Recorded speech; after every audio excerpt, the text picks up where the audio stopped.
Quick, run!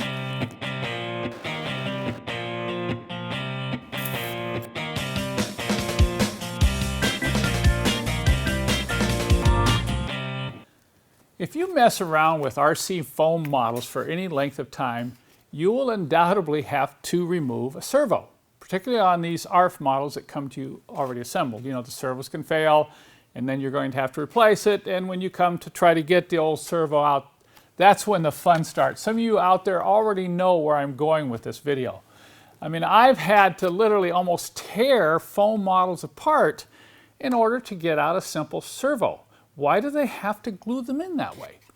So in this video, I want to show you some of the ways that I install servos so that I don't have to go through that pain later on when I decide that I may have to replace it.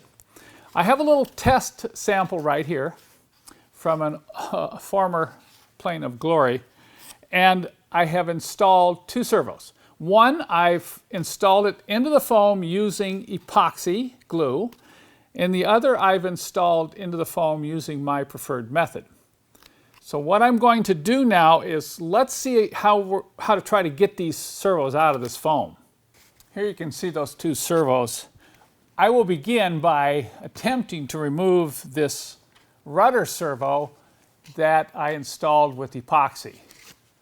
Okay, now I'll have to get a pretty good grip on this servo.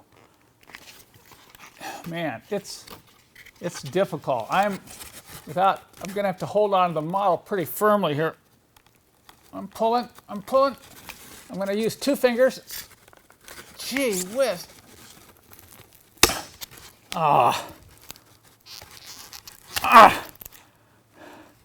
I finally got the servo out, but you can see I took quite a bit of foam with it and a lot of hardened glue.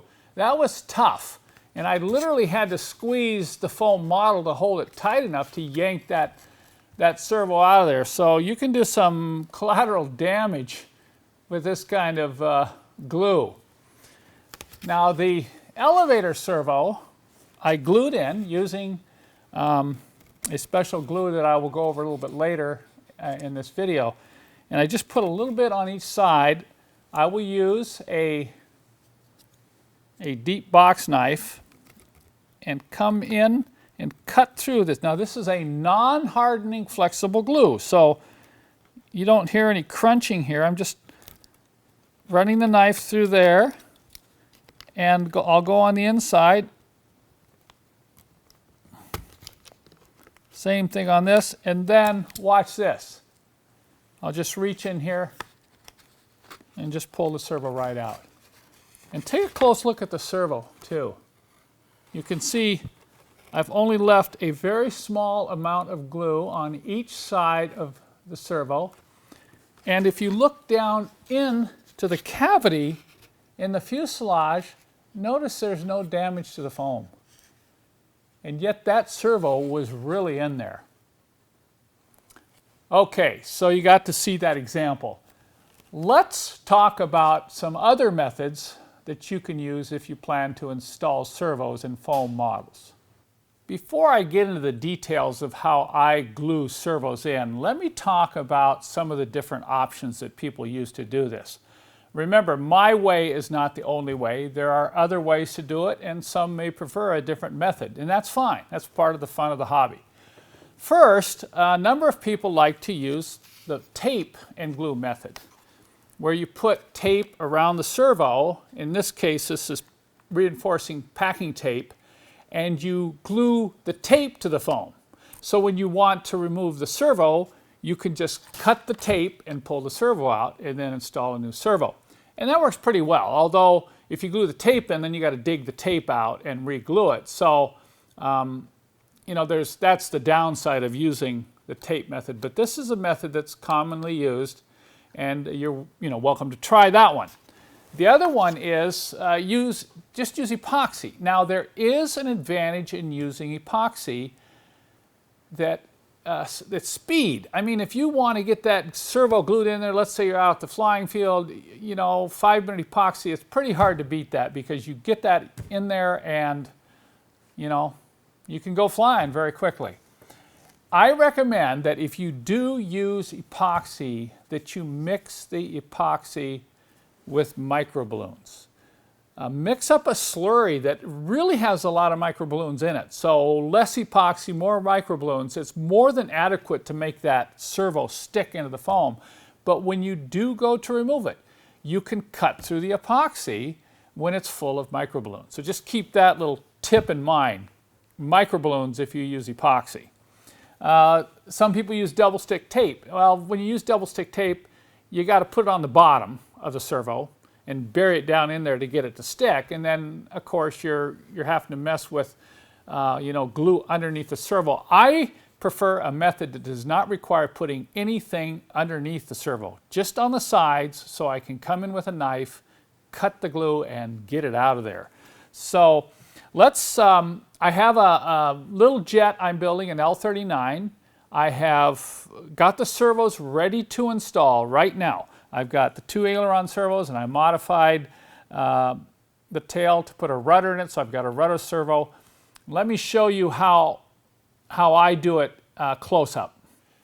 If you're installing a servo in foam and you're gluing it in, there's a couple things you need to do first. You can kind of see what I'm doing here without me even explaining it. Yes, I'm going to test the servos, and I'm going to double check the throws. I mean, can you imagine gluing a servo in and then you go to hook up your radio and the control horn's not lined up properly?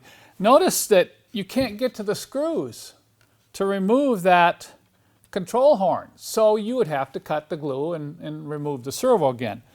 Now, I've used servo testers in the past, but I found that they are not as accurate as using your radio that you're going to use with the model. What I've done is I've taken the receiver, I've bound it to this radio, and then I've hooked each one of these servos, the 2 aileron servos and the rudder servo, up to my receiver. And I'm going to test this just like I would be doing when I would do the final assembly of the model. You're going to have to do this at some point anyway, so this is a good chance to test the function of each servo, get them in the neutral position, and to make sure there's going to be no binding or interference. So I'll go ahead and turn my radio on, plug in power to the servo here.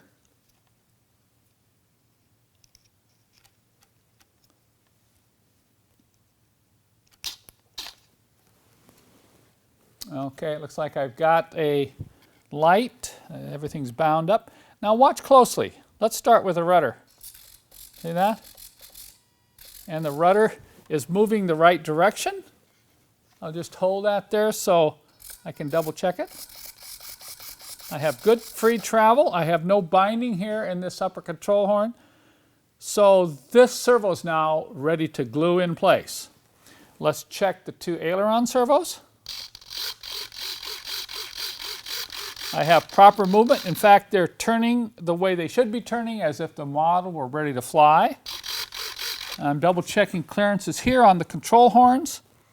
I will now remove these servos, double check that set screw for the control horn, and then these 2 servos are ready to glue in. Note here I've cut out just a little bit of foam to give a little bit of curve to that wire so it's not binding up at the base of the servo housing. Now, I'll just take the camera, we'll move in close, and I'll just show you an example of just gluing one of these servos in place using my preferred method. My preferred glue is E6000. There's a number of reasons why I really like this glue right here. Number one, it stays flexible like a lot of the other types of similar glues, but it's a little bit stronger, it's a little more tough, and it sticks to almost anything. It has a better grab than some of the other competitive products. The other thing I like about it is it's not affected by heat, and when you do need to cut through it, it's very easy to cut through. Now let's talk about using this glue when installing a servo in a foam wing. Couple things to note here. You do not want to get any glue underneath the servo. Try to avoid that at all costs. If you get glue underneath the servo, it defeats the whole purpose of being able to come in there and cut the glue and lift the servo out. of the cavity. So you got to think about where you're putting the glue. We will not be putting any glue on the foam. All the glue will go on the servo. Guess what happens if you put a bunch of glue in here on the foam and shove the servo in? Yep, it pushes all that glue out to the bottom and gets underneath the servo, and that's what we're trying to avoid. You don't need a lot of glue. I use a nice little sharp pointed tool here. Just take a small amount. We're going to put the glue on 3 sides of the servo. Servo is going to go like that, so we're going to put, and we're going to keep the glue up towards the top. See that? The top 1/3.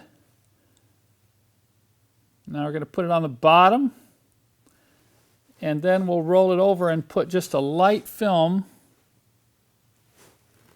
on this other side. We'll keep it away from the wire, because when you're cutting, you don't want to be cutting near the wire at all.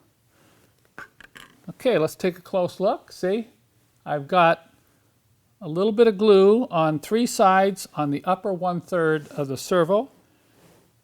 I'll reach over and set this in place. And then kind of wiggle it down in there. You're going to get some servo, you're going to get some glue coming out of the top, but don't worry about that. I'll wiggle that servo around, kind of get it set in place. Then I'll get a tissue, wipe off the tip of your tool, and then using the sharp point, scrape off the excess glue.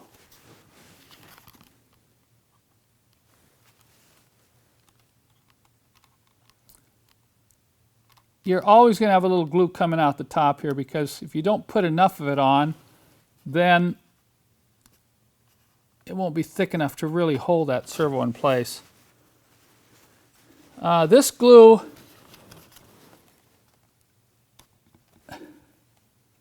dries fairly slowly, but it'll start to tack up within 15 to 20 minutes. So if you're gonna wipe it off here,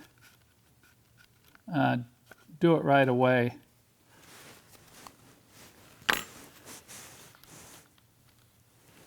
And then finally, before you set it aside, make sure the wiring is set where you want it, and then kind of rock it back and forth. See what I'm doing there? Kind of seating it in place. And now I can just let that sit and dry. You need overnight to really have 100% cure on this E6000. Okay, I hope you found that helpful. Once again, feel free to experiment with some of your own methods of securing servos to foam models. But once again, the #1 goal, let's make them easy to remove.